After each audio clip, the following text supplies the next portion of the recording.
Podcast VL.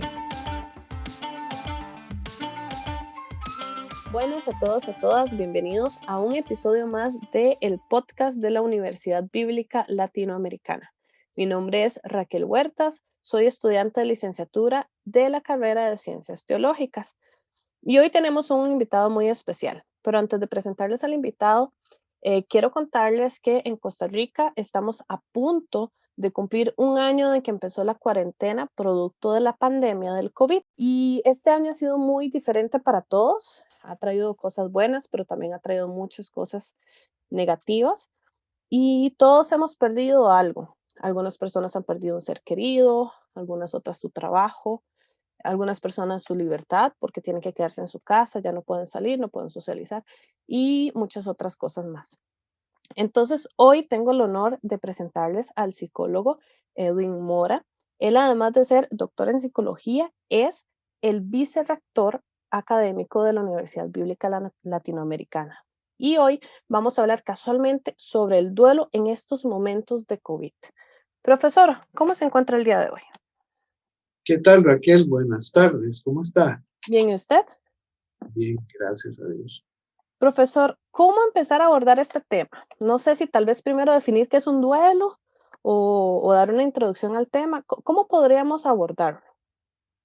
Muy bien, la palabra duelo viene del latín dolus y literalmente significa dolor. El duelo es un camino que uno tiene que transitar para recuperarse de ese dolor. El dolor emocional puede llegar a ser tan fuerte y tan complicado como un dolor físico. Depende mucho de qué nos esté provocando ese dolor, de qué tipo de pérdida es ante la que nos estamos enfrentando. Bueno, y en estos momentos, donde tenemos esta situación que primero nos agarró como con las manos arriba, no estábamos preparados para esto. Fue una situación en la que el país, de hecho me acuerdo que en Semana Santa el año pasado, el país estaba metido en su casa, no circulaban carros, no se podía hacer nada. O sea, fue una situación que nos agarró fuera de base, como decimos. Esto agrava este dolor, produce más bien un dolor diferente. Claro que sí. Quizás al principio no vimos eh, toda esta serie de pérdidas que está señalando como un menoscabo frente a la amenaza de la vida, pero en el transcurso de la cuarentena y del aislamiento, estas pérdidas pequeñas se fueron sumando. Al principio a todos nos preocupaba eh, una pérdida mayor, tener la enfermedad y que tuviésemos una pérdida mayor de un ser querido o nuestra propia vida, nuestra propia salud. No había mucha información, estábamos frente a un virus nuevo en la humanidad y había mucha preocupación, ¿verdad? Pero de repente fuimos viendo cómo se juntaban otras pérdidas, lo que yo llamo microduelos, y que conformaban un duelo mayor en esta pandemia. ¿Cuáles micropérdidas o cuáles microduelos? Bueno, empezamos con el distanciamiento social, que nos decían distancia social, y en realidad no es distancia social, es distancia física, los 2 metros o 1,80 m que hay que tener, ¿verdad? Pero nos hablaban de distanciamiento social. El cambio en las formas de saludo, por ejemplo. Ya no nos podíamos dar la mano. Yo creo que muchos llevamos muchos meses y meses y meses de no estrecharle la mano a otra persona. Mucho menos un abrazo y mucho menos un beso en la mejilla, ¿verdad? Como son, eh, son parte de las costumbres de los pueblos, en el saludo. De repente la pérdida de confianza en el otro, el miedo al contagio, a la enfermedad, a la muerte. Se sumó a todo eso el cierre de fronteras, la imposibilidad de viajar y de desplazarse, el no poder recibir clases presenciales, por ejemplo. Así. De repente, al principio decíamos, ay, me mandaron de cuarentena a la casa, qué rico estar en la casa, ¿sí? Pero pasados unos días ya la casa se volvía contra nosotros, ya las paredes nos Nos abrumaban. aprisionaban, se sentía más chiquita la casa. Claro, los toques de queda en los países que hay militarismo, ¿verdad? El confinamiento residencial, las restricciones de circulación. Aquí en Costa Rica no tenemos ejército desde el año 1948, en que constitucionalmente fue abolido, pero eh, se hicieron restricciones a la circulación por placas, bastante fuertes al principio. La aceleración del teletrabajo, de repente todos teníamos que ser genios en el manejo de un montón de tecnologías que antes de esto no le habíamos dado como mucha importancia. Sabíamos que existían y qué bonito, pero no como que iban a ser el pan de cada día de nuestro trabajo, ¿verdad? Bueno, Profesor, y con respecto a eso, el tema de docencia fue el que, bueno, que desde donde yo me di cuenta, que más explotó en este aspecto, ¿verdad? Porque los profesores y las profesoras de un pronto a otro se vieron aprendiendo a editar videos, a grabar, a subir videos a una plataforma o a a la plataforma de YouTube, a dar clases desde detrás de un computador o incluso algunas, yo conocí un caso de una profesora que lo daba a través de su celular porque no tenía computadora, y los accesos a la internet. ¿Cuántos estudiantes y cuántos profesores no tenían acceso a la internet? Entonces complicó todavía más la situación. claro, recordemos que en marzo, por ejemplo, cuando se declara en Costa Rica ya la pandemia, el 6 de marzo, las clases acababan de entrar, ¿verdad? Y de repente, casi al fin de marzo, vuelven las clases a las casas, ¿verdad? Mediante la aplicación de una plataforma desconocida para la mayoría, compleja en algún sentido, y que crea también, esto crea una brecha digital, no todos los niños podían tener acceso, y las niñas, acceso a estas plataformas. Los profesores y profesoras, como estás diciendo, recuerdo que en ese tiempo como psicólogo atendía a varios, absolutamente presas del estrés, porque tenían que preparar todo esto, y además muchos que tenían niños y niñas propios tenían que acompañarles eh, muy de cerca, más de cerca que antes, ¿verdad? Entonces, mamás también y papás en mucho estrés porque estaban en teletrabajo y acompañando a los niños y a las niñas en casas a veces muy pequeñas, ¿verdad? Donde todo se hacía más pequeño.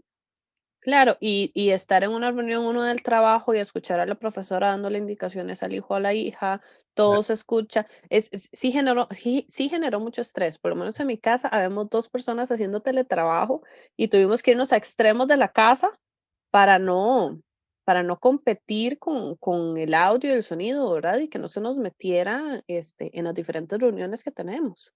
Claro, de repente el espacio de la casa, que es el espacio de lo íntimo, de lo privado, de donde yo descanso, de donde este, es un espacio sumamente privado, de repente se ve invadido. Invadido por clases, teletrabajo e inclusive cultos, misas.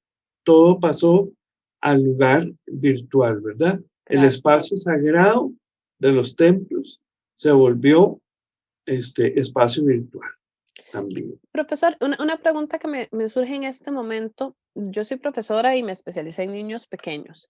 Yo me acuerdo que cuando empezaron a pasarse las misas o los servicios por teléfono, entonces, bueno, a mí me llegaban ciertos mensajes de cuando estemos en la misa, aunque sea por teléfono, cuidémonos, mantengamos el orden.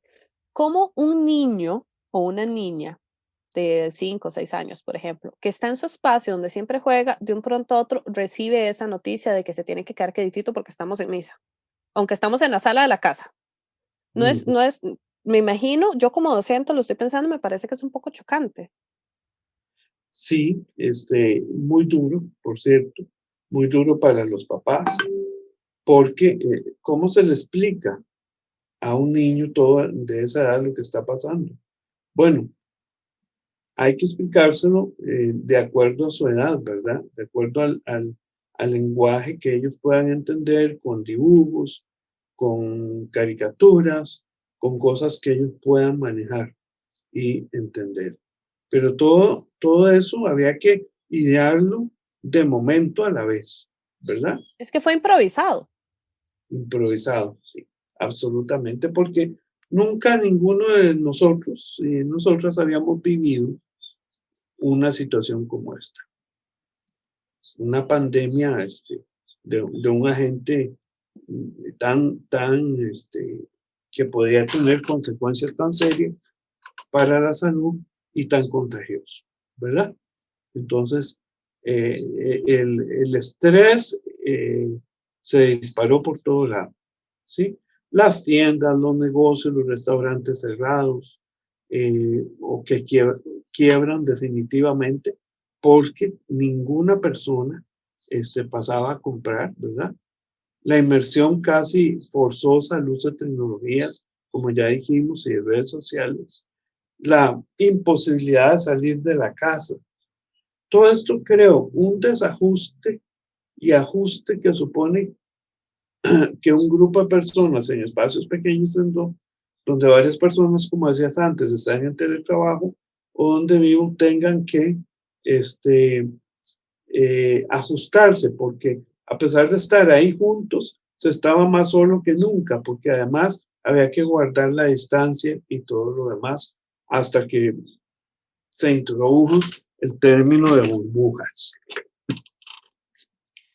Perdón, aquí sí voy a hacer una aclaración para los que no nos escuchan en Costa Rica. El gobierno acá implementó algo que se llama burbujas sociales, que eso sería como las personas con las que yo vivo constantemente, las que están en mi casa, son personas con las que yo puedo interactuar, salir, incluso cuando se dé un poco más de apertura, si yo quería ir a un restaurante, solo tener con mi burbuja social, o sea, con mi familia con la que convivo siempre, y no revolver burbujas.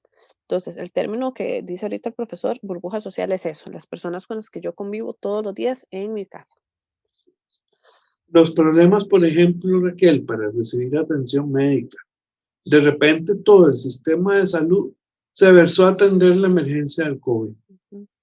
dejando absolutamente otras problemáticas muy serias de lado, ¿verdad? Personas que tienen cáncer, personas con padecimientos cardíacos muy serios, personas que requieren tratamientos especiales, no podían ir ya al centro de salud, eh, sino que se empieza a implementar la videollamada, ¿verdad?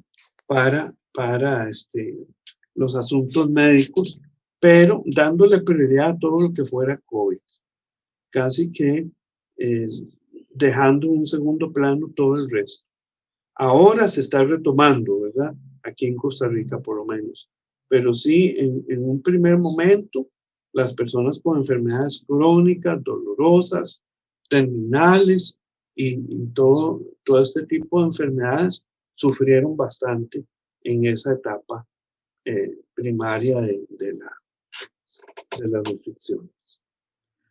¿Qué no decir de los problemas entre las parejas, que trae tanto roce, tanto confinamiento, y entre familiares que desatan con mayor intensidad los problemas en las relaciones, los problemas para conseguir alimentos, el cuidado de los niños en casa mientras se teletrabaja, como ya dijimos, y acompañándolos en su educación, el abandono, Raquel, de adultos mayores por el miedo a contagiarles, Sí. y muchos hijos e hijas como que aprovecharon ese discurso de no contagiemos a los mayores para ya definitivamente abandonarlos. El, eh, este, este abandono se da hasta la fecha, ¿verdad? Con esa excusa de no contagiarles. Los medios de transporte limitados que había, el constante uso del gel alcohol al que no estábamos acostumbrados, el lavado tan frecuente de manos, ¿verdad? Que no es que sea nada malo, pero De repente uno camina 100 metros y ya se tiene que lavar las manos en otro lugar para poder entrar, ¿verdad? El uso de mascarillas, primero lo que denominaban caretas, luego que no, que las caretas no sirven, que son las mascarillas, luego que si son de tela, de esto, del otro, en fin, todos fuimos aprendiendo y adaptándonos, ¿verdad? Frente a esos nuevos protocolos de bioseguridad que cambian costumbres que estaban internalizadas en nosotros. La pérdida del espacio social de fiesta, la pérdida del espacio litúrgico comunitario y lo virtual, como ya dijimos, como nueva manifestación, ámbito de manifestación de lo sagrado. El internamiento de un ser querido o amigo por COVID sin la posibilidad de visitarlo hasta la fecha y sin verlo nunca más si fallece. Es decir, una persona que es internada por COVID no se puede visitar y si muere, y esto ha ocurrido en todo el mundo, sencillamente ya no se le puede ver. Ese acto de ver a la persona que falleció, que es tan imprescindible, tan necesario para que los sufrientes logren hacer el duelo, ¿verdad? Profe, y en estos casos donde las personas entraban al hospital, el impacto y el estrés y el miedo que generaba del familiar que quedaba fuera, ¿verdad? Sí. O sea, internaron a mi papá, un ejemplo, internaron a mi papá por COVID, es ese miedo, esa zozobra de qué va a pasar, o sea, ya lo internaron, Sí. ¿qué puede pasar? Se puede morir y si tras de todo nos dicen que nos van a poner en cuidados intensivos, ya eso era terrible, ¿verdad? Ese estrés Sigue siendo, ¿verdad? sigue siendo, bueno, por lo menos en Costa Rica, gracias a Dios, ha bajado un poquitito la cantidad de casos, pero Sí. el miedo sigue ahí. Por ejemplo, nosotros desde la UL trabajamos con el continente latinoamericano, podíamos ver cómo a nuestros estudiantes y sus familiares, ¿verdad? Cómo en cada contexto iba siendo diferente, ¿verdad? Lo que sucedía en los Estados Unidos, por ejemplo, con nuestros estudiantes hispanos, lo que sucedía en Perú, en Ecuador, ¿verdad? La cantidad de muertes, etcétera. Todo eso se nos reflejaba a nosotros acá como docentes, ¿sí? Si bien es cierto, eso ha mejorado en algunos lugares, todavía hay mucha afectación hasta que no haya una inmunidad de rebaño con las vacunas, ¿verdad? Bueno, la afectación económica, Raquel, el quedarse sin trabajo o el ser reducido a medio tiempo, ¿sí? O a 3/4 de tiempo, pero teniendo que trabajar tiempo y medio. ¿Por qué? Porque el teletrabajo es así, el teletrabajo no tiene horarios, no tiene cortes, no tiene horas de salida ni horas de entrada. Usted tiene el trabajo en su casa, en su espacio íntimo. Y entonces o lo hace o no, o lo hace, ¿verdad? De repente pasan las horas, si usted quiere terminar un trabajo, lo que sea, se da cuenta que son las 8, 9, 10 de la noche y usted todavía está pegado al teclado y a la cámara, ¿verdad? Sí, se pasó O, de un horario, perdón, se pasó de cumplir un horario a un trabajo por tareas. exacto. A un trabajo por tareas, por objetivos, donde no importa ya todo lo que usted invierte. Entonces, se le bajó a las personas la jornada laboral, pero se le incrementó la jornada, me refiero a lo remunerativo, pero se le incrementó casi al 150% la jornada laboral, ¿verdad? De manera que si usted trabaja conscientemente y por tareas, le va a costar mucho hacer un corte, ¿verdad? Por horas como se hacía en el espacio oficina o en el espacio escuela o en el espacio trabajo, ¿sí? El desabastecimiento que podía haber en muchos países también. las noticias al principio de los países más afectados y del propio, ¿verdad? El estar escuchando las estadísticas diarias, todo eso generaba un montón de pérdidas, de duelos que representa un gran duelo, ¿sí? El miedo a la muerte de un ser querido o el miedo a la propia muerte en esta pandemia, ¿sí? Ahora, lo que para uno representa un gran duelo, para otro no lo es necesariamente, ¿ves? El camino del duelo es personal. ¿Cómo se configura? Se configura hasta familiarmente, ¿sí? Hasta saber cómo mi familia respondía frente a las adversidades. Si se llenaban de desesperación o si guardaban la calma e iban sufriendo el dolor, sí, pero afrontando el duelo.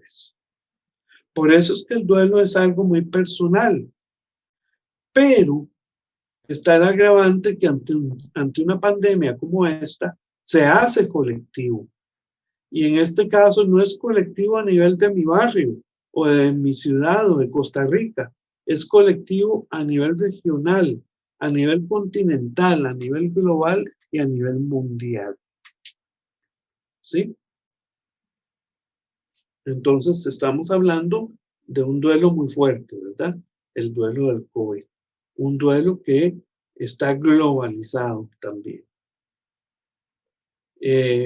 Por eso cuando se cerraban las fronteras y no se podía viajar, eso se tornaba muy difícil también para personas que estaban acostumbradas a, a tener que salir y trabajar y todo lo demás fuera del país. Todas estas medidas que se tomaban no son negativas por sí mismas, frente al mal mayor que es la pérdida de la vida. Sabemos que nos permiten controlar o mitigar la epidemia o la pandemia. Sin embargo, poco a poco nos van causando micropérdidas. Gracias a Dios existe el mecanismo de ajuste ante el desajuste. Y es por eso que, bueno, que ya nos sentimos un poco más acostumbrados a la tecnología, que ya nos sentimos un poco más acostumbrados a las máscaras, a todo lo vamos asimilando de a poco, ¿verdad? Es esa capacidad que tiene el ser humano de reinventarse, ¿sí? Ya al lavado de manos, que además ha bajado muchas otras enfermedades que antes había de tipo viral, en fin, uno casi que pensaría como que van a quedarse después de esta pandemia algunas costumbres que antes no estaban tan instauradas, como por ejemplo de que en cada lugar que uno llegue haya jabón y una pilita para lavarse las manos, por ejemplo, ¿verdad? Y otras, ¿sí? El uso de la tecnología, las clases por lo virtual o en una combinación, digámoslo así, bimodal, presencial, virtual. Ahora, ¿qué pasa por nosotros y nosotras cuando tenemos un duelo? Como decía antes, duelo significa dolor, y los duelos son diferentes para cada persona. Pueden ser intensos para unos, pueden ser, lo que puede ser un duelo muy intenso para mí, puede ser que no lo sea para ti, ¿ve? Y viceversa. ¿Qué se debe hacer en un duelo? Lo que hay que hacer en un duelo es naturalmente transitar por ese dolor, ¿sí? Como el duelo es un camino, es un proceso, algunos le dan 6 meses, otros le dan un año, otros 2, otros autores prefieren no hablar de tiempo. Parece que el duelo es algo tan personal que tomará el tiempo que se requiera, que la persona requiera. Partiendo de ese último concepto, qué importante transitar ese camino a nuestro propio ritmo, ¿verdad? Poco a poco. ese transitar va a depender de muchos factores interpersonales. Se siente dolor por la pérdida de alguien o de algo. Al principio me preguntaba si era lo mismo perder un ser querido que un trabajo o que la casa o lo que sea. Depende mucho de cómo, de la relación o de la cercanía que yo tenga con lo que he perdido, el sujeto o el objeto de lo perdido. Entonces, yo sí puedo sufrir un duelo, digamos, porque perdí un trabajo que me gustaba mucho. Absolutamente. Usted tenía un trabajo donde se sentía realizada, donde usted se levantaba cada día con ánimos de ir al lugar, a la oficina, a la escuela, a ver a sus estudiantes, y de repente, por la pandemia, por la contracción económica y todo esto, le dicen que ya no pueden, ya no la pueden contratar. Por supuesto que usted puede entrar en un dolor profundo, ¿verdad? Mientras que otra persona diría, ay, qué dicha que me despidieron de ahí, ¿verdad? No me estaba gustando ese lugar ya. Más bien lo ve desde otra perspectiva y es la misma pérdida, pero para dos personas se vive diferente. La pérdida de una relación emocional con el novio, la novia, la esposa, el esposo, por supuesto, que también puede generar gran dolor, depende de quién lo esté sintiendo y cómo se haya dado esa pérdida. Por eso es que ese sufrimiento que se expresa en todas las dimensiones constitutivas del ser humano, o sea, física, emocional, social, cultural y espiritualmente, ¿sí? Se expresa a través de un proceso, de un caminar.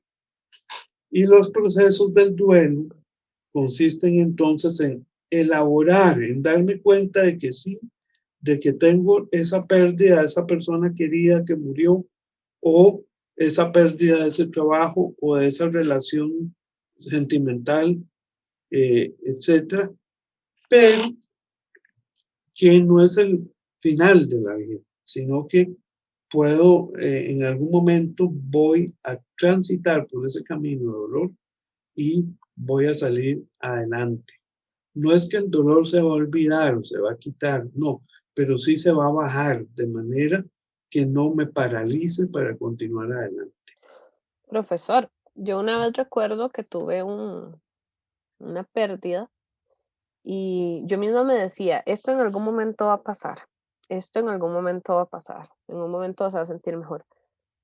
Pero mientras tanto, vivir ese dolor, levantarse los días y darse cuenta o sentir que eso no disminuía. Bueno, yo sentía un hueco en la boca del estómago, todo eso, ¿cómo se sobrelleva? Porque es cierto, algún día va a pasar, pero mientras paso ese camino, ¿qué hago? Sí. El dolor puede ser, así como lo estás describiendo, sumamente intenso. El dolor emocional, sí, muchas personas lo sienten en el estómago, como vos lo dijiste, otros lo sienten en la presión en la cabeza, otros lo sienten en la garganta, en el corazón, en fin, cada quien lo va a somatizar, ¿verdad?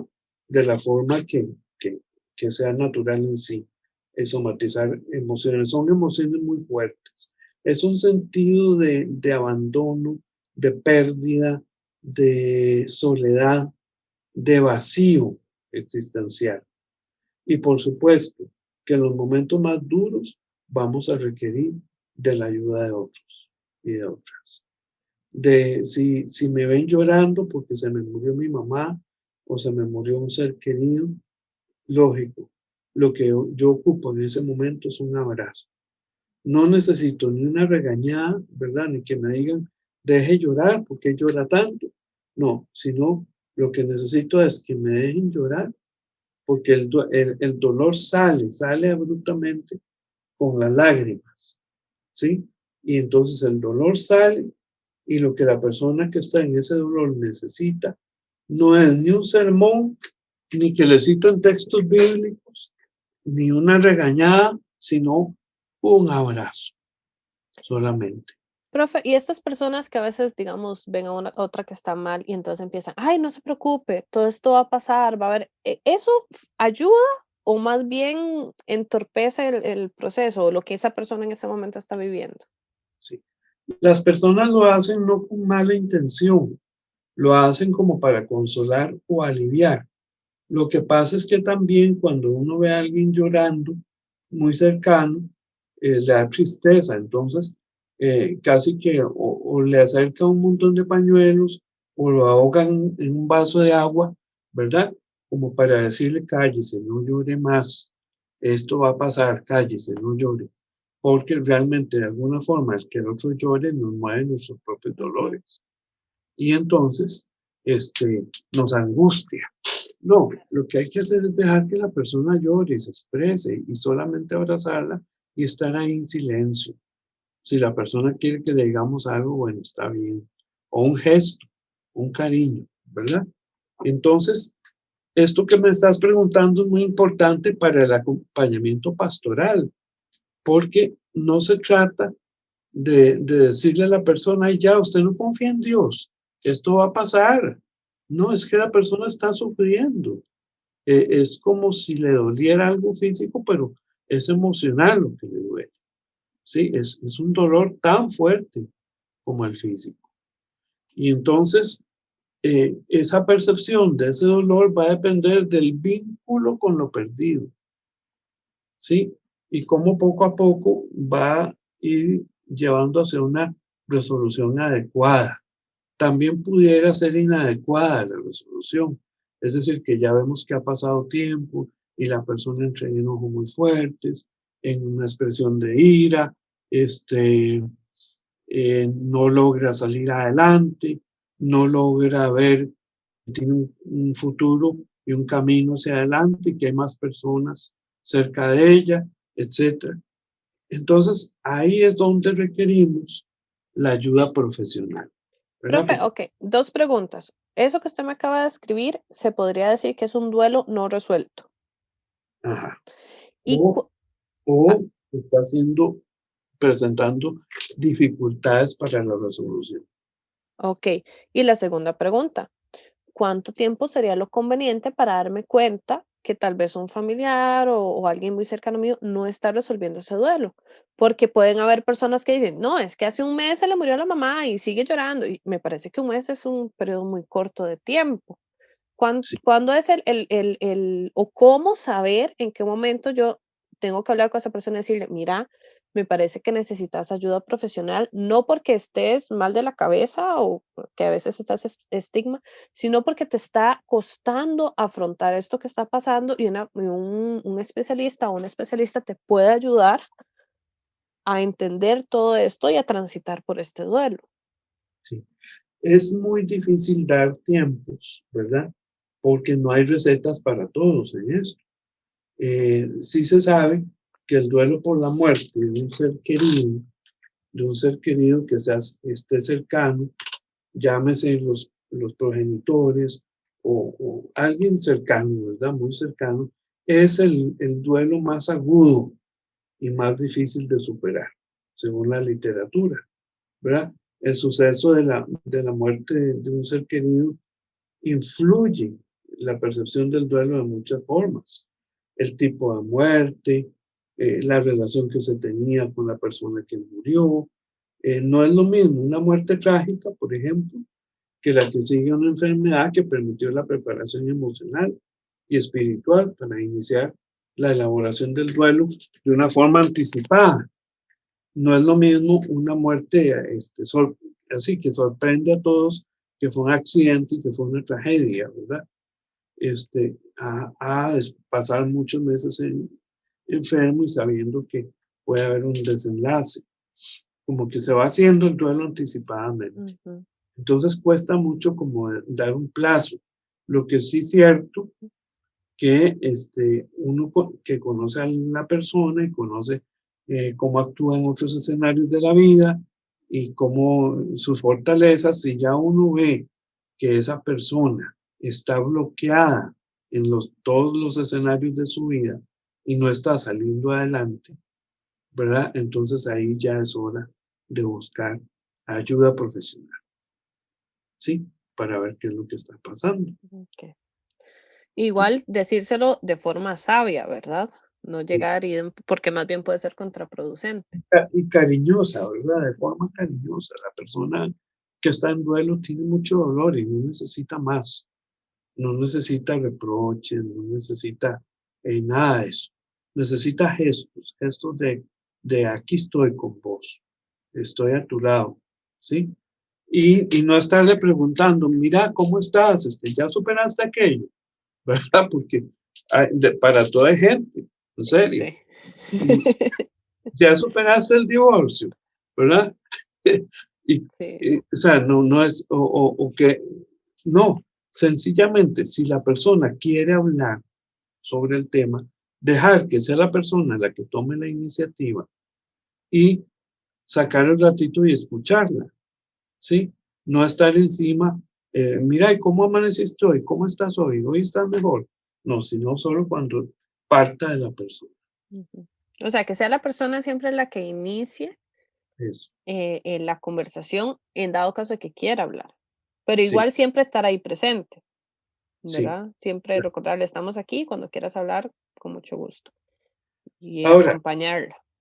el duelo por pandemia, ¿verdad? Que es lo que estamos afrontando, produce una gran incertidumbre. Porque si antes el duelo era en condiciones de no pandemia, era de difícil manejo, ahora con todas las agravantes que hemos mencionado ya, los ajustes y desajustes de la pandemia, se va complicando más y va creando mucha incertidumbre. Bueno, ahora por dicha hay una luz con lo de las vacunas, pero tampoco es que están llegando en la forma más rápida posible, ¿verdad? Ujú. Todavía seguimos ni distributivamente con justicia, ¿verdad? Para todos los países. Todavía seguimos viendo cómo la geopolítica juega un papel hasta eso. Ujú. Bueno, profe, y cuando atravesamos los duelos, este, hay como ciertos pasos que uno da o ciertas etapas que uno afronta en el duelo, ¿verdad? Sí, Algunas se afrontan más rápido, otras más lento, a veces nos quedamos estancados en una. ¿Podríamos explicar un poquitito qué es este caminito que se recorre en el duelo? sí, claro. Eh, una famosa psiquiatra, la doctora Elizabeth Kubler-Ross, en 1978, por ahí, en esa época, fue que ella empieza a trabajar con personas con enfermedad terminal y a sistematizar una serie de etapas. Hoy hay muchos otros teóricos y muchos otros autores, pero como ella fue pionera, casi todos tienen que partir de ella para proponer otras teorías, ¿verdad? A mí me gusta mucho las teorías de ella, cómo ella, mediante su trabajo de investigación, fue identificando 5 grandes etapas por las que atravesamos la mayoría de las personas cuando estamos en duelo, en cualquier tipo de duelo, ¿sí? Y aunque se identificaron en personas con enfermedad terminal, se proyectan a todo tipo de duelo y de pérdidas. Entonces, es importante, Raquel, mencionar que esas etapas no se presentan de forma continua, sino durante el curso de la pérdida o hasta después de la misma, ¿sí? No es que un día estoy en una etapa y otro en otra o 2 semanas después en otra, no. A veces se pueden presentar rasgos de esas etapas en el mismo día, ¿sí? Es un ir y un venir. O sea, Solamente, no es que yo pasé la etapa uno y ya estoy en la etapa 2 y luego, sino que perfectamente puedo estar saltando de etapa en etapa. exacto. O en un día se me presentan rasgos de varias etapas, ¿sí? Yo las voy a presentar en forma eh, ordenada por didáctica, ¿verdad? Nada más. Pero hay que saber que esas etapas pueden sucederse o no, o presentarse conjuntamente. Por ejemplo, ¿cuál sería la primera? La negación o la evasión. Cuando me dan una noticia dura que me provoca un desbalance, rechazo consciente o inconscientemente esos hechos de la realidad, de la situación. O sea, La por ne- más que me digan que, por ejemplo, que la casa se quemó, yo no soy en ese momento capaz de entenderlo y de asimilarlo. Yo niego ese hecho.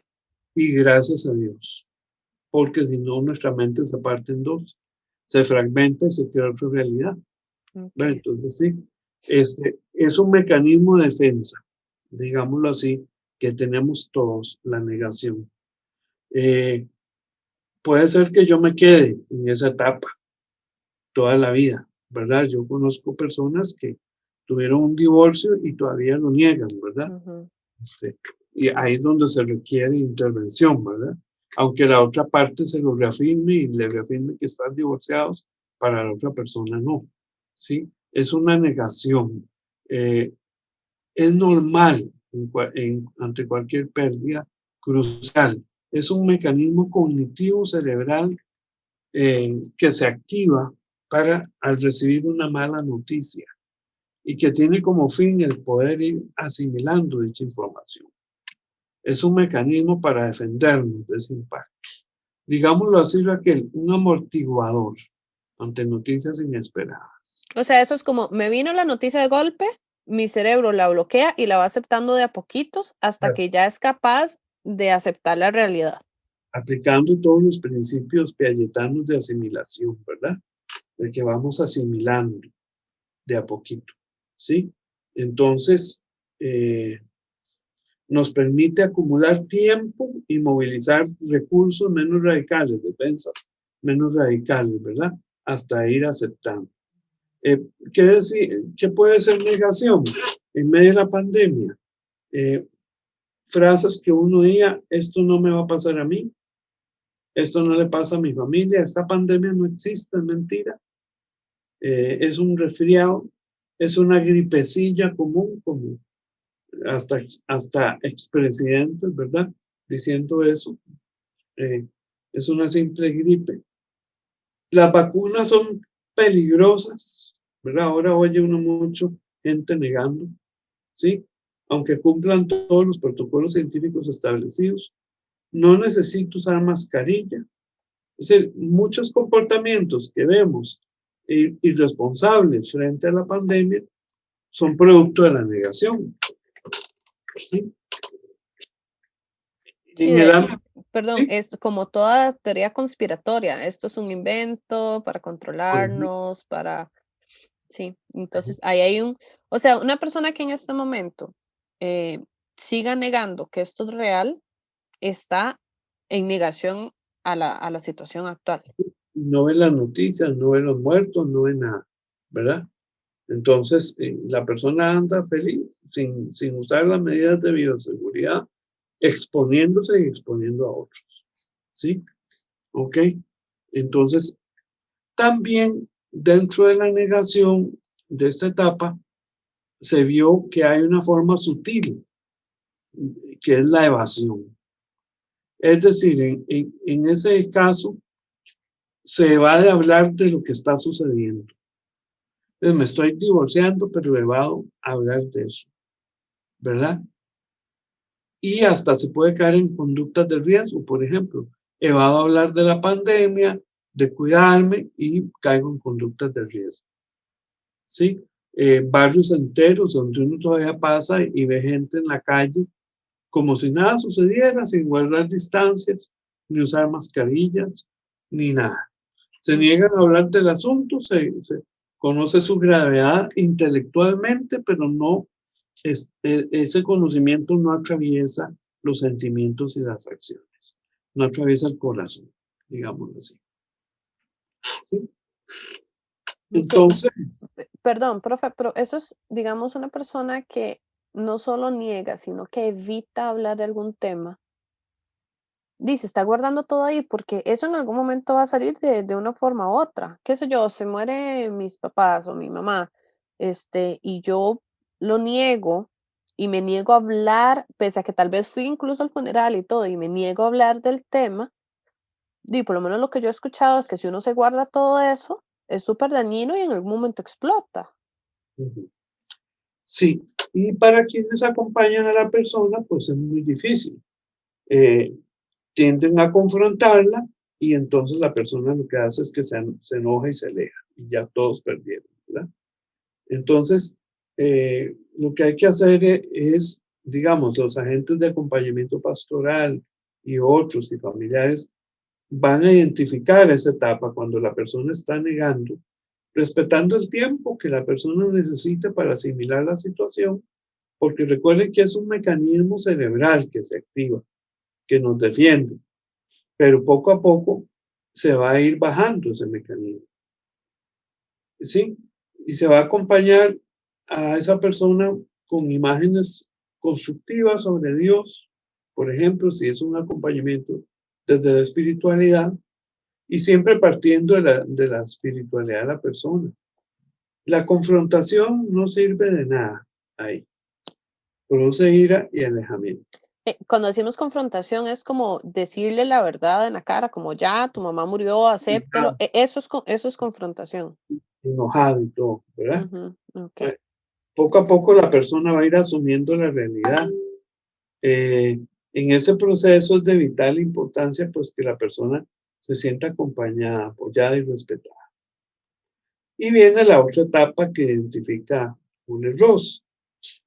Se caracteriza por ira, cólera o enojo. La persona cuando cae en la realidad y se da cuenta de que sí hubo una pérdida, de que sí murió ese ser querido, de que sí se le quemó la casa, de que sí se divorció, ¿verdad? Entonces puede desarrollar mucha ira, mucho resentimiento, inclusive hacia la persona que murió, causando dolor y culpabilidad, porque es una persona que se amaba. Puede ser hacia la persona que muere o bien hacia toda la situación pandémica total, hacia el gobierno, el sistema de salud, las personas cuidadoras, la familia, las iglesias, hasta hacia Dios, ¿verdad? Como cuando en Job, la esposa de Job, al ver tanta calamidad que les había sobrevenido, le dice a Job, ¿todavía sigues creyendo en Dios? Maldice a Dios y muérete, ¿sí? Y que muchos culpan a la pobre esposa de Job, pero no se acuerdan de que ella también había perdido claro. vida, había perdido bienestar, había perdido riquezas, había perdido de todo. Y encima el marido, ¿verdad? Que estaba ahí en rituales de duelo. Ella había perdido también. Claro. Entonces está enojada, evidentemente. Es muy común en ese enojo enojarse con Dios desde la fe. ¿Sí? Una vez que la negación no se puede sostener, se sustituye por ira, por rabia, por cólera, por envidia y por resentimiento. Entonces, los que acompañamos a una persona en duelo tenemos que tener mucho cuidado porque la puede agarrar hasta con nosotros en ese momento. ¿Sí? ¿Y qué podríamos hacer nosotros? Simplemente estar ahí, no refutar, no confrontar, seguir acompañando, nada más. ¿O No qué sería lo enganchar, bueno? no engancharse con el enojo del otro, sino sencillamente entender que es una etapa. Recuerdo una señora que me contaba que cuando ella estaba enferma venían las señoras de la iglesia a visitarla y ella tenía un padecimiento muy fuerte, muy duro, y ella no, ella estaba enojada con Dios por que según ella le había enviado ese padecimiento, ¿verdad? Entonces me decía ella, yo les dije, váyanse de aquí, no me vengan a hablar de Dios. Y como seguía insistiéndome, agarré la Biblia que tenía al lado y se las tiré. Imagínense. Después me lo contaba con mucha culpa, por Ujú. cierto. Pero entonces, ¿qué puede uno hacer? Las señoras probablemente, si se enganchan con el enojo de ella, se van y no vuelven resentidas y le van a contar al pastor que hasta la Biblia lanzó, ¿verdad? Ujú. No, hay que seguir apoyando a esa persona. Hay que dejar que el enojo pase, ¿sí? Y seguirla apoyando. Decirle, estás enojada, pero aquí estoy. Ujú. Eso es lo que a veces decimos, es el enojo hablando. Sí, es el enojo hablando, exactamente. No, y la persona tiene razón de estar enojada, perdió la salud, se siente mal, ¿verdad? Por lo que obtuvo una pérdida muy importante. Ofrecerle soporte para que la persona maneje y canalice esa hostilidad que siente, ¿sí? Se trata de darle un giro positivo a la resistencia, que usted no se enganche con el enojo de la otra persona, sino decir, vean que es algo muy difícil, ¿verdad? Decir, bueno, esto no es contra mí, no es personal, es porque está el enojo hablando, como vos lo decís. Ujú. Después viene la otra parte, la tercera etapa, que es la negociación o pacto. Durante esa etapa se piensa en todo lo que se pudo haber hecho diferente para evitar esta pérdida, pero que no se hizo. Entonces las personas en duelo pretenden posponer ese dolor tan fuerte que sienten.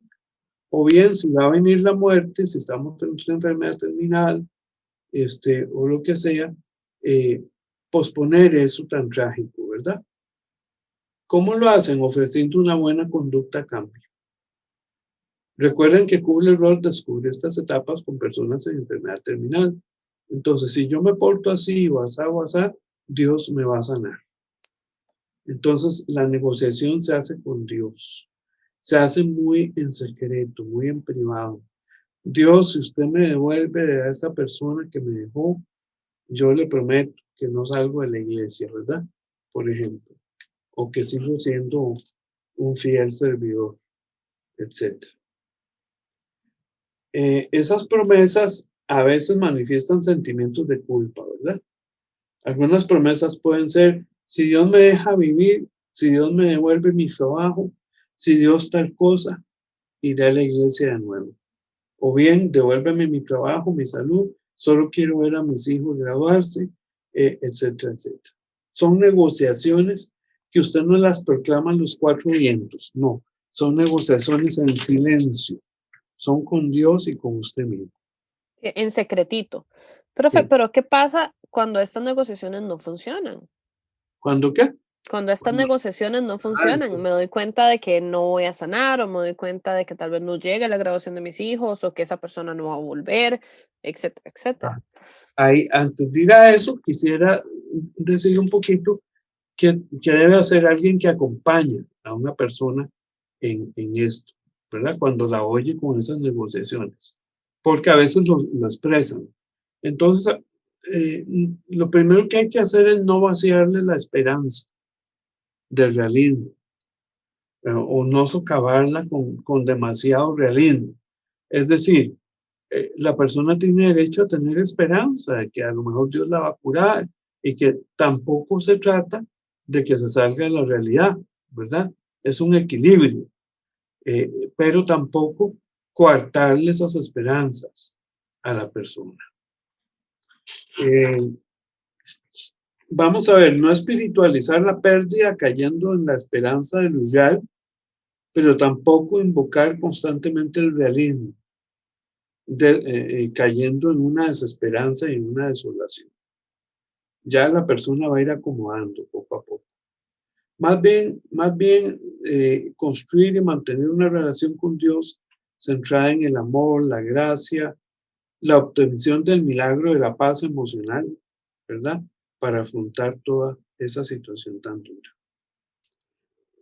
Con respecto a tu pregunta tan interesante, que qué pasa si la negociación falla, ¿verdad? Entonces viene la cuarta etapa, un sentido de pérdida, tristeza y depresión.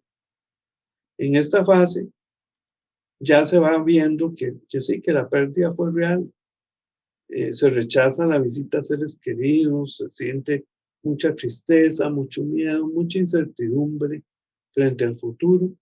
La persona en duelo llega al punto en que no puede negar más la situación por el aumento abrumador de las pruebas, ¿verdad? De lo que ha ocurrido o está ocurriendo. Ya la negación, la evasión y cólera o la negociación no sirve, y entonces son sustituidas por un profundo, pero profundo sentimiento de pérdida y depresión. Es la depresión, digamos, que se presenta reactiva a las pérdidas que se van sufriendo. En ese caso, la persona muchas veces quiere comunicarse con los demás y contarles sobre su tristeza. O sea, en esa etapa la persona se vuelve incluso más comunicativa. Más comunicativa, pero siempre desde el dolor, desde lo Ujú. que Pero ya está sufre. más anuente a hablar, a conversar, Sí, o sea, está en camino a aceptar lo que pasó, sí, porque ya no lo puede negar. pero las personas a su alrededor, como la ven tan centrada en el dolor, la pueden regañar, la pueden sentir que se queda ahí, ¿verdad? Y no, eso también es contraproducente, porque después de estar en silencio negociando, se atreve a hablar, ¿verdad? Ujú. Y alguien Se- le regaña, sí. llegan y la regañan, cállese, ¿verdad? Otra vez aquella con su dolor, ¿verdad?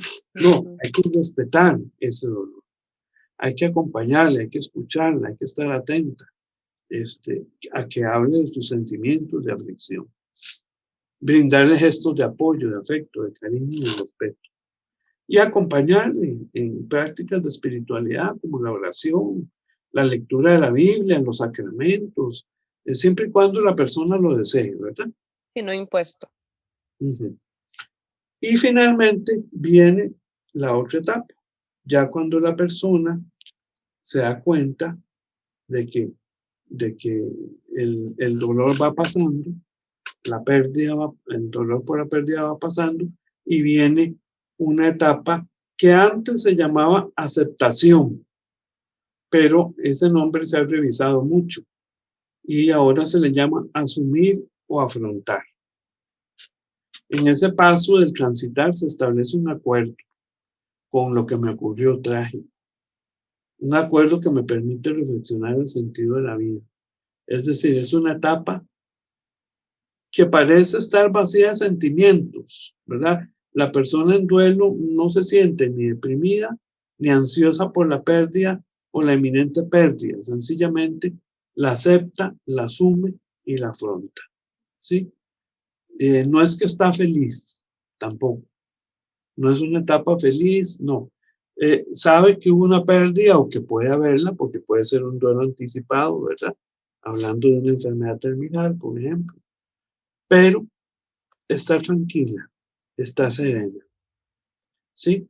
Sabe que ya no sigue casada, pero está tranquila y está serena y puede ver, digamos, el muro ese del dolor tan fuerte que le impedía ver el futuro, ahora se bajó, se fue disminuyendo y ahora puede sencillamente brincar ese muro y seguir adelante. ¿Me explico? Ujú. Es como un rayo de esperanza, ¿sí? Y entonces quienes acompañan ese proceso lo van a hacer fortaleciendo la persona de paz espiritual, de confianza en Dios, mostrando imágenes constructivas sobre Dios y no castigadoras, ¿verdad? Sino Dios como un amigo, como un madre, padre incondicional, ¿sí? Y respetar profundamente. Entonces, ¿ves? Esas son las etapas básicas del duelo. A partir de ahí hay muchas otras teorías más modernas, pero casi como, vuelvo y repito, todas tienen que recurrir a Kubler-Ross porque son interpretaciones, ¿verdad? Profe, y una pregunta, ¿una persona podría vivir un duelo y saltarse alguna de estas etapas? No son inconscientes esas etapas. Lo que sí puede hacer es que varias de esas, como decía antes, se manifiesten al mismo tiempo, ¿verdad? Estoy enojado, trato de negociar, o sea, sentirme como fui escribiéndolo así, en un mismo día, varias de esas cosas, a veces estoy en aceptación, a veces retrocedo, ¿verdad? Hasta que ya se acomoda ese camino y entonces se camina y se transita. Entonces, Lo, por, lo por que más sí que puede ser, queramos, perdón, ¿eh? Mm, perdón, por más que queramos, entonces siempre tenemos que entender que esto es un proceso y que no se va a saltar de hoy para mañana. exactamente, es un proceso, un camino y lo único que queda para resolver el duelo es transitarlo. Porque si yo me acomodo en algún pedacito de ese camino, me estoy acomodando en una de esas etapas o en varias, ¿verdad? Y entonces, si yo me acomodo en el enojo, me puedo quedar en el enojo para siempre, ¿verdad? ¿Sí? O si me acomodo en la negociación, o si me acomodo, no, la idea es fluir, seguir fluyendo hasta llegar a la aceptación y el afrontamiento. Cuando usted se da cuenta que la persona ya superó el duelo, cuando usted ve que a la persona le cuesta menos cada día poner su mente, su corazón y focalizarse en otros proyectos que tiene como persona. ¿Sí? O sea que esa pérdida no es lo único que define a esa persona. Una persona es mucho más que una relación, es mucho más que algo que perdió, es mucho más que una casa que se quemó, por más doloroso que sea, es mucho más que un trabajo de donde la despidieron. Somos mucho más que eso. Y hasta que logramos ver eso y poner nuestros intereses en otras cosas, es ahí donde decimos, ya resolví el duelo. Que no quiere decir que no duela, ¿verdad? Pero duele menos. No me impide, no me obstaculiza seguir adelante. ¿Se entiende? Ujú. Esa parte, sí. Perfecto. Profe, estamos empezando a quedarnos sin tiempo. Ujú. Me gustaría que hiciéramos una conclusión. Bueno, la conclusión que yo saqué de todo esto es que como acompañante de una persona que está en duelo, yo lo que tengo que hacer es acompañarla y casi que con la boquita cerrada, en todo momento. Permitir que la persona se exprese, viva su momento, si es una reunión, terminar con una oración o palabras de aliento, pero permitir que sea la persona la que exprese y no yo como acompañante la que esté dando consejos. Esa fue la conclusión como general que saqué yo como acompañante, como persona que está acompañando a una persona con duelo. Estoy bien. Ajá. Sí, si vos lees el libro de Job, por ejemplo, te vas a dar cuenta de que el libro de Job es como una obra de arte, de teatro, ¿verdad? Una trama donde es una trama, digámoslo, artística, por medio de la cual el pueblo hebreo explica o le trata de dar un sentido al sufrimiento, ¿verdad? Eh, si vos lo lees, los amigos de Job que llegaron, cuando se enteraron de las desgracias y grandes pérdidas que había tenido Job, se ponen de acuerdo. No sé cómo, porque no había WhatsApp, ¿verdad? Pero se ponen de acuerdo y quedan en ir a visitar, ¿sí? Y cuando llegan, no lo visitan de una vez, sino que se quedan llorando ellos lejos de Job al ver la desgracia en la que estaba. Luego se le acercan y dice que se tuvieron silencio por 7 días y 7 noches. Y entonces no hablaron, ¿verdad? El 7 como el número perfecto, ¿sí? Eh, ¿Dónde empezó el problema con el acompañamiento, con la consejería pastoral de los amigos de Job? Cuando abrieron la boca. O sea, todo iba bien hasta que hablaron. ¿Sí? Porque entonces empezaron, no comprendieron que Job estaba enojado también, ¿verdad? Y empezaron a defender a Dios, ellos, en detrimento de Job, y a crear una teología en detrimento de la persona humana de Job. Y como nos dice Dorothy Solle, que es una famosa teóloga alemana, ninguna teología se puede construir a la sombra del sufrimiento del ser humano. ¿Sí? Y ahí viene todo el problema del sufrimiento, mi amigo. ¿Sí? Los diálogos de los amigos, la consejería que tratan de dar, que lo que hacen es inculpar a Job. Entonces, mejor si uno no sabe qué decir, Mejor no mejor decir. no decir nada y sencillamente abrazar acariciar la cabeza de la persona que está sufriendo, darle consuelo, darle contención.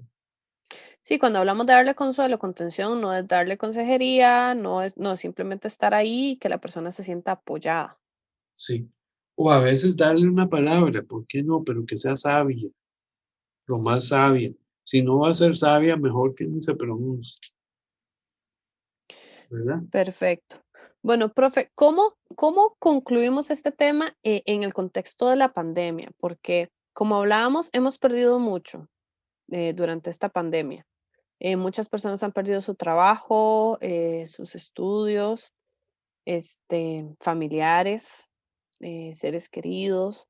Han habido divorcios, han habido pesares, amistades, incluso la parte social de ir a visitar a, no sé, digamos, yo acostumbraba mucho de ir a la UVL y tomarme un cafecito con los estudiantes que están ahí. Todo eso se ha perdido. Todo eso también tiene estos procesos de duelo. ¿Cómo podemos asimilarlos? Ah, y una pregunta muy importante que se me había olvidado. Si una persona conoce las etapas de duelo y está viviendo el duelo, ¿ayuda en algo? O sea, decir, mira, en este momento estoy en la etapa de negación o estoy en la etapa de ira. Mm. O en realidad no afecta en nada el conocer el proceso que se está viviendo. Sí ayuda mucho. Voy a empezar por esa última pregunta. Ayuda mucho porque entonces yo tomo conciencia de qué era lo que me estaba pasando. Porque es que un día amanezco en negación, negando, y al otro día amanezco enojado con todo el mundo, ¿verdad? Y por qué me agarro una depresión de repente enorme. Sí, ahí me doy cuenta entonces de que estoy en un camino de dolor y que tengo que transitarlo, que en el momento en que yo me detenga, puedo quedarme ahí detenido. Tengo que seguir adelante, naturalmente, sin forzarme tampoco, ¿verdad? Porque también forzarme me puede detener. Después, lo otro que mencionabas, definitivamente todos vivimos duelos. La vida está llena de ganancias y de pérdidas, ¿sí? Y con cada duelo que vamos pasando en la vida, vamos acumulando mejores herramientas para poder afrontar el próximo duelo que nos venga, ¿sí? Vamos como desarrollando un repertorio de afrontamiento, cada uno, recursos internos que cada uno tiene. Todos tenemos recursos internos. Entonces, a medida que vamos haciéndole frente a la adversidad, vamos desarrollando algo que en psicología llamamos resiliencia. Y que la resiliencia viene de la metalurgia, que es la capacidad que tienen los metales, por ejemplo, de cambiar, ¿verdad? Este, fundo, fundo un anillo de oro y lo convierto en una cadena y lo convierto en otra cosa, pero el oro no dejó de ser oro. ¿Me explico? Tiene la capacidad de cambiar, de hacerle frente a la adversidad y sin tocar la integridad de esa persona como tal. Entonces, en el ámbito profesional, los psicólogos trabajamos mucho con la resiliencia de las personas, es decir, con los recursos internos que tiene esa persona. Le vamos haciendo ver los recursos que tiene para sobreponerse, para manejar la crisis y para ver cómo le ha hecho frente a la adversidad en realidad durante muchas otras ocasiones, ¿verdad? Y eso le da un sentido de esperanza, de horizonte a la persona. Por supuesto que también el acompañamiento pastoral y espiritual ayuda mucho, ¿verdad?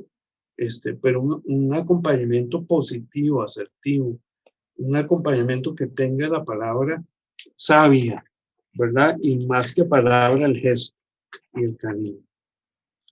Sí, entonces, por supuesto, hoy estamos pasando un montón de duelos y esto nos va haciendo también adquirir una serie de recursos y estrategias de afrontamiento, en ese ajuste que decíamos. Y cuando ya la persona no puede por sus propios medios, ¿verdad? Pues va a requerir entonces la ayuda de la comunidad espiritual, de la familia, de los agentes de pastoral, porque entonces puede ser que la persona encuentre muchas piedras en ese camino, como cuáles, en ese camino del duelo, como cuáles, como la culpa, ¿verdad? Unos sentimientos de culpa hacia lo perdido o hacia lo que pudo haber hecho y no hizo, ¿verdad? Supuestamente. Entonces hay que trabajar con todo esto. Y el trabajo no es solo desde el punto de vista psicológico, puede ser desde el punto de vista de la espiritualidad también, pero una espiritualidad sana, ¿verdad? No culpógena, no depresógena, ni ansiógena, sino una espiritualidad de gracia, liberadora, en ese sentido. Pero sí saber que la pérdida y el duelo son parte de la vida, ¿sí? Constantemente estamos teniendo ganancias en la vida y teniendo pérdidas. Y el duelo es el camino como para hacer ese ajuste. Bueno, profe, qué interesante. Tengo muchas preguntas más, pero será para otra ocasión. Algo muy importante que de lo que usted acaba de decir ahorita es que uno, bueno, de uno buscar ayuda pastoral o de otras formas, y lo que estoy pensando es lo importante de quien dé esta ayuda, de capacitarse, porque no es cualquiera el que puede dar una consejería así o un acompañamiento así. Tiene que ser una persona que se informe, que entienda también lo que está pasando la otra persona, y que sepa cómo ayudar, ¿verdad? Lo importante es llevar cursos de consejería, de pastoral, etcétera, etcétera, etcétera, Es para no correcto, meter la pata, ¿verdad? Y en lugar de ayudar, correcto. más bien hacerlo peor. Sí. Los Pro- amigos de Job estaban llenos de buenas intenciones, Ujú. pero llenaron el camino del duelo de Job de muchos obstáculos, de mucha culpa. Durante más de 30 y resto capítulos, Job pasa defendiéndose de todo lo que le quieren incriminar, Claro. Él ¿verdad? sufriendo y más bien teniendo que defenderse de sus amigos que lo culpan. Exactamente. Hasta que ya viene la parte final, donde Dios se revela, se manifiesta y le hace ver que Él no lo ha dejado y que Él ha estado allí en medio de todo ese sufrimiento. Bueno, profe, demasiado interesante el tema. Muchísimas gracias por este espacio. Lamentablemente se nos acabó el tiempo. Si alguien tiene dudas o preguntas, puede dejar sus comentarios tanto en Facebook como en YouTube. Y nosotros los vamos a leer y en algún otro momento, en otro capítulo, podremos retomar esas preguntas. Profesor, muchísimas gracias por este tiempo. Muchísimas gracias por explicarnos todo esto de forma tan sencilla para que todos podamos entender y ya sabemos todos, ¿verdad? Que los que estemos pasando por procesos de duelos o algo así, entender que es un proceso. Muchísimas gracias.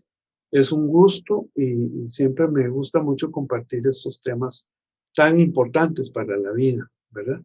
Sí, profesor, valiosísima la información que nos brindó hoy.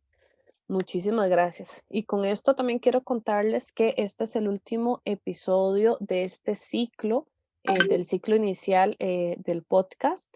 Vamos a tener un especial después para Semana Santa de 3 episodios y después vendremos con una sorpresa muy grande, un ciclo muy interesante que estamos montando.